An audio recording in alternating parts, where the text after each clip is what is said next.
Chapter 1. Welcome to English Learning. Welcome to Part-Time English. My name is Olive, and I am delighted you are here. We are going to have a lot of fun learning English together. English is a language that many people use all over the world. It helps us talk to friends, read stories, and understand movies. You might be a beginner, and that's okay. You can still learn and become better. In this journey, we will explore many enjoyable things. We will learn how to speak English fluently, which means we can talk smoothly and easily without stopping too much. Fluency is like water flowing in a river. It moves gently and smoothly. You don't have to speak perfectly, just to be able to share your thoughts. Today, we will learn how you can speak English well in just 5 months. Yes, it is possible. With the right focus and practice, you can do it. We will talk about what fluency means and how to practice every day. We will also dispel certain myths or misconceptions about language learning. You'll learn how to make practice more fun and effective after this lesson. Remember, learning English is an adventure. You will meet new friends and have exciting experiences along the way. So, get ready. Let's start our journey to learn English together and have a wonderful time. Chapter 2. What does fluency mean? Before we jump into learning, let's talk about what fluency means.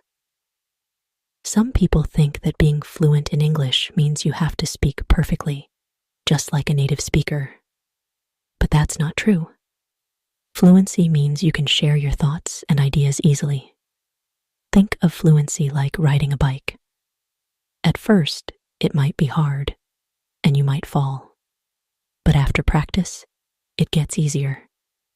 You start riding smoothly without thinking too much. In English, fluency means you can talk without stopping a lot. It's okay if you make mistakes. Everyone makes mistakes, even in their own languages. When you speak fluently, you can talk about everyday things like your favorite games, what you did at school, or your favorite foods. You feel comfortable expressing yourself. It's like talking to a friend. Also, fluency doesn't mean knowing every single word in English. You can be fluent even if you don't know every word. If you can share your ideas clearly and understand others, you are fluent. So remember, fluency is about communicating well, not being perfect. Let's aim for smooth and natural conversations. This is our goal as we learn English together. Chapter 3. Can you be fluent in 5 months? Now that we know what fluency means, let's talk about how you can become fluent in just 5 months. You might be asking, can I really do that? The answer is yes, but it takes focus, commitment, and practice. First, it's important to understand that time alone doesn't make you fluent. It's not just about how many months you study, but how you spend your time. For example, if you practice every day for 2 hours, you will learn faster than someone who practices only once a week. To become fluent in 5 months, you should spend about 600 hours learning English. That sounds like a lot, but let's break it down. If you study for about 20 hours a week, it's easier to manage. That means you could practice for about 4 hours a day. But don't worry, you don't have to sit and study for 4 hours straight. You can split your practice into smaller times throughout the day. For example, you could listen to an English podcast while having breakfast, review some vocabulary during lunch, and watch an English show in the evening. This makes learning fun and easier to fit into your day. So, get ready to practice every day. You can do it. Chapter 4: Quantity versus quality in learning. When learning English, it's important to think about both quantity and quality.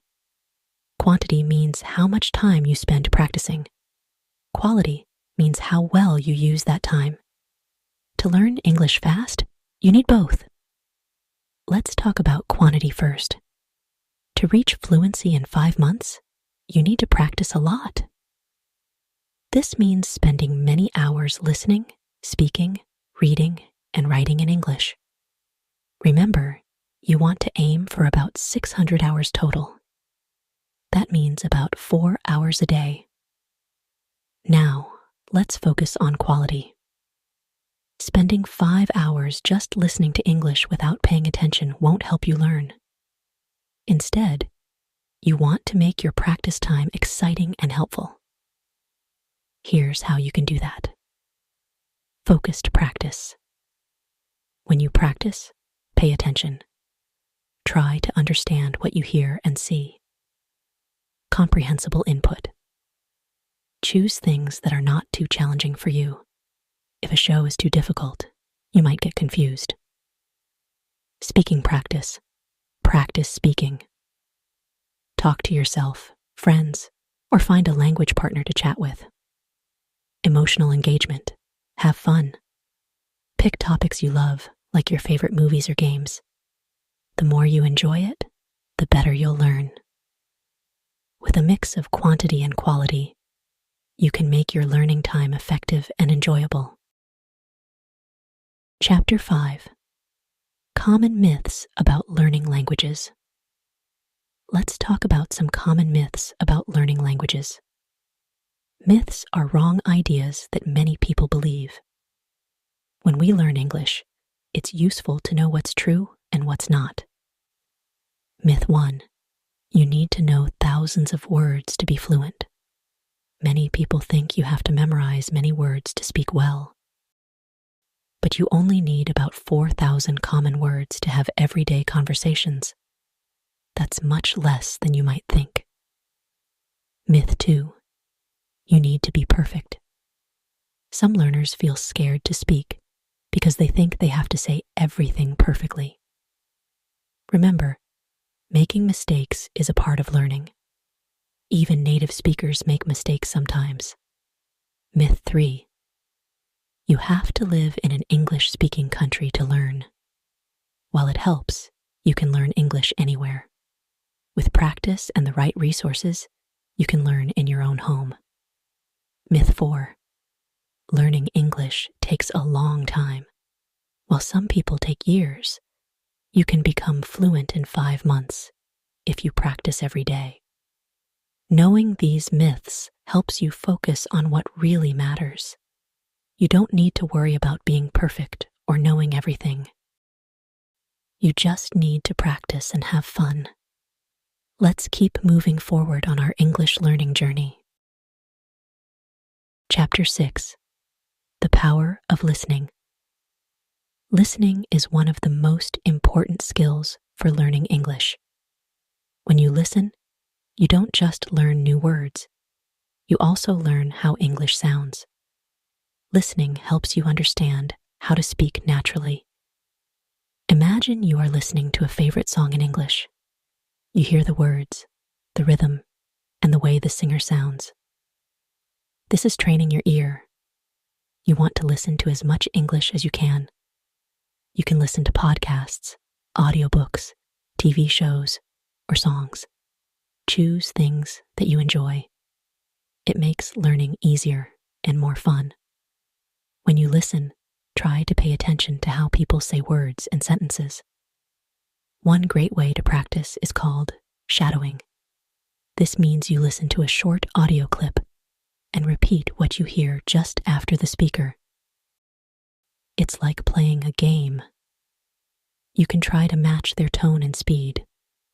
This will help you with your own speaking. Remember, just listening is not enough. You have to listen actively. Pay attention to the sounds and how words are connected. the more you listen, the better you will get at understanding and speaking. So, let's start listening to English every day. Chapter 7. Speaking with Confidence. Speaking is vital if you want to be fluent in English. The more you speak, the easier it becomes. But many people feel scared to talk because they worry about making mistakes. Guess what? Making mistakes is part of learning. Everyone makes mistakes, and it's okay. Think of when babies learn to talk. They say words wrong and mix things up, but they keep trying. You should do the same. Start by talking to yourself in English. You can describe what you're doing or share your thoughts. For example, I am playing with my toy, or I want to eat an apple. This helps you get comfortable with speaking. You can also find a language partner or tutor to practice with. It's fun to talk to someone and share ideas. If you can't find someone in person, try online platforms where you can chat or video call with others. Another tip is to record yourself speaking. After you listen, you can hear how you sound and notice areas to improve. Remember, fluency is not about being perfect. It's about sharing your ideas and communicating with others. So, don't be afraid to speak. Chapter 8. The Importance of Repetition. Repetition is a powerful way to learn English. This means practicing the same things over and over again until you remember them well. Just like how you learn to ride a bike, you have to practice many times. Here's how you can use repetition in your learning. Review vocabulary. Every day, look at the words and phrases you learned the day before. You can use flashcards or write them down. This helps your brain remember better. Use new words. When you learn a new word, try to use it in sentences. For example, if you learn the word happy, you can say, I am happy today. Using words in different sentences helps you remember them. Practice speaking. Repeat phrases or sentences that you hear in movies or songs. Try to say them out loud several times until they feel natural. Listening again. If you hear a podcast or watch a show, listen to the same episode multiple times. Each time, you might understand more and learn new things. Repetition may sound boring, but it's really helpful. It helps you feel confident when speaking and helps you remember words and grammar better. So, don't forget to repeat often. Chapter 9. Motivation and Overcoming Challenges. Learning a new language can be exciting, but sometimes it can be tough. It's normal to feel frustrated or tired. The good news is there are ways to stay motivated and overcome challenges. First, set small goals. Instead of thinking, I want to be fluent in 5 months, say, I want to learn 10 new words this week. When you reach a small goal, celebrate. This will make you feel proud and keep you going. Find ways to make learning fun. You can watch cartoons in English, play language games, or listen to music. The more you enjoy it, the easier it is to keep practicing. If you ever feel stuck, don't be afraid to take a break. Sometimes stepping back helps you feel refreshed and ready to learn again. Also, talk to friends or join a language group. Sharing your learning journey with others can help you stay motivated. They can help you when you feel confused, and you can help them too. Remember, learning a language takes time. It's okay to have ups and downs. Keep practicing, stay positive, and don't give up. You can do it. Chapter 10. Your English Adventure. Congratulations! You've finished this book, but your English adventure just began. Remember, learning a language is a journey, and it takes time. Every day you practice brings you closer to fluency. Celebrate the little things. Maybe you understood a movie without subtitles or had a great conversation in English. These are big victories. Keep using the techniques we talked about. Listen to English every day. Practice speaking and write your thoughts in English. The more you use the language, the better you'll get. As you continue your journey, don't be afraid to try new things. Join an English club, meet new friends, or even travel to an English-speaking country if you can. Remember, it's okay to make mistakes. They help you learn and grow. Always believe in yourself and your ability to improve. With practice, you will speak fluently and confidently. Thank you for joining me on this adventure. I can't wait to hear about all the wonderful things you will do with your English skills. Keep learning and having fun.